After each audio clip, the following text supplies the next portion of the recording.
Hi, my name is Angela Huffman. I'm a dealer and educator for APQS. I have a border design to show you. I call it curled scallops.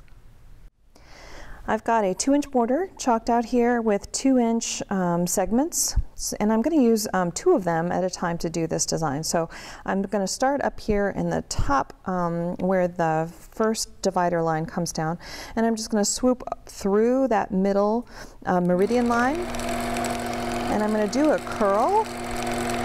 And then I'm going to come back to that center meridian line and do a little point, a little candle wick point, and put a curl on the other side. And then I'm going to head back up between them, and then I'm going to start the next little pair.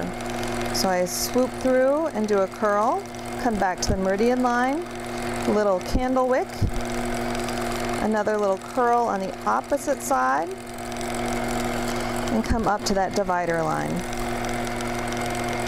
Little curl, come to the meridian, little candle wick, another little curl on the opposite side, and then up to the meridian line. This corner I have chalked out with a miter line so that I can put a smaller one inside this area here. So it's not big enough for a full one. So I think what I'm going to do is just do a smaller curl on each side with that candle wick design inside. So I'm just going to do a little curl here, candle wick out to the outside, smaller curl here, and then swoop up to the top. And then I'm going to head back down the side of my quilt, a curl back to that meridian line, little candle wick, another little curl on the opposite side, come back, swoop up to the center, and I'm ready to go again.